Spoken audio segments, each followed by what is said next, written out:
ದೇವರ ಪರಿಶುದ್ಧವಾದ ನಾಮಕ್ಕೆ ಸ್ತೋತ್ರವಾಗಲಿ. ವಾಕ್ಯದಿಂದ ಕೆಲವು ಸಂಗತಿಗಳನ್ನು ನಾವು ಇವತ್ತು ಧ್ಯಾನ ಮಾಡಿಕೊಳ್ಳೋಣ.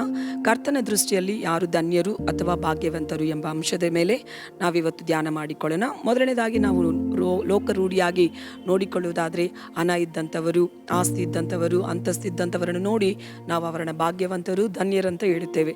ಆದರೆ ಕರ್ತನ ದೃಷ್ಟಿಯಲ್ಲಿ ಯಾರು ಭಾಗ್ಯವಂತರು, ಯಾರು ಧನ್ಯರು ಅಂತ ನಾವು ನೋಡುವುದಾದರೆ, ಕೀರ್ತನೆಗಳು 1ನೇ ಅಧ್ಯಾಯ 2ನೇ ವಚನದಲ್ಲಿ ನಾವು ನೋಡಿಕೊಳ್ಳುವುದಾದರೆ, ಯೆಹೋವನ ಧರ್ಮಶಾಸ್ತ್ರದಲ್ಲಿ ಆನಂದ ಪಡುವವನಾಗಿ ಅದನ್ನೇ ಹಗಲಿರುಳು ಧ್ಯಾನಿಸುತ್ತಿರುವವನು ಅವನೆಷ್ಟೋ ಭಾಗ್ಯವಂತನಂತ ವಾಕ್ಯದಲ್ಲಿ ಬರೆಯಲ್ಪಟ್ಟಿದೆ. ಅವನೆಷ್ಟೋ ಧನ್ಯನಂತ ವಾಕ್ಯದಲ್ಲಿ ನಾವು ನೋಡುತ್ತೇವೆ.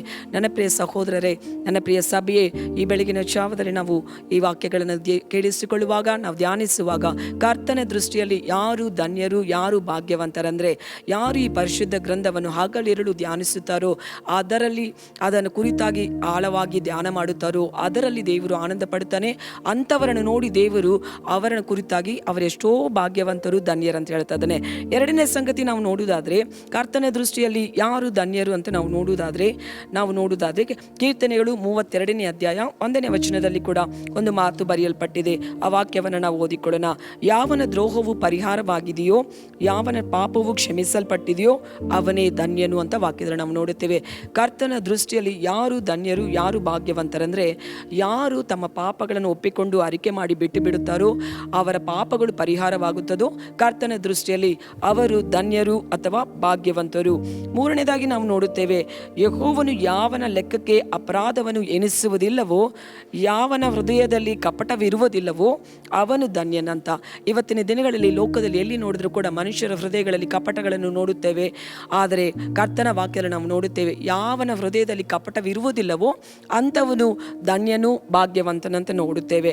ಇನ್ನೊಂದು ವಾಕ್ಯಗಳನ್ನು ನಾವು ನೋಡುವುದಾದರೆ, ಕೀರ್ತನೆಗಳು 84ನೇ ಅಧ್ಯಾಯ 5ನೇ ವಚನದಲ್ಲಿ, ಆತನಿಂದ ಬಲವನ್ನು ಹೊಂದುವ ಮನುಷ್ಯರು ಧನ್ಯರು. ಯಾಕಂದರೆ ನಾವೆಲ್ಲರೂ ಕೂಡ ಮನುಷ್ಯರು, ಬಲಹೀನರು, ಕುಗ್ಗಿ ಹೋದಂಥವರು, ನಾವು ಸೋತು ಹೋದಂಥವರು, ಬಲವಿಲ್ಲದವರಾಗಿ ಇರುವಾಗ ಕರ್ತನೆ ಹೇಳುತ್ತಾನೆ, ಆತನಿಂದ ಯಾರು ಬಲವನ್ನು ಹೊಂದಿಕೊಳ್ಳುತ್ತಾರೋ ಅವರು ಧನ್ಯರಂತ ಹೇಳ್ತದೆ.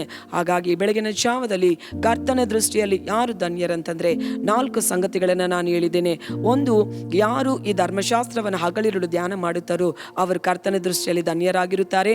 ಯಾರು ತಮ್ಮ ಪಾಪಗಳನ್ನು ಕ್ಷಮಿಸಲ್ಪಟ್ಟಿರುವೋ, ಪರಿಹಾರವಾಗಿದೆಯೋ ಅವರು ಧನ್ಯರಂತ ನಾವು ನೋಡುತ್ತೇವೆ. ಆತನಿಂದ ಬಲವನ್ನು ಹೊಂದುವ ಮನುಷ್ಯರು ಧನ್ಯರಂತ ಹೇಳುತ್ತೇವೆ.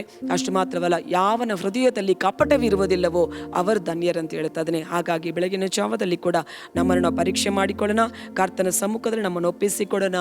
ದೇವರು ಈ ಮಾತುಗಳಿಂದ ನನ್ನನ್ನು, ನಮ್ಮೆಲ್ಲರನ್ನು ಕೂಡ ಬಲಪಡಿಸಿ ನಡೆಸಲಿ. ಆಮೆನ್.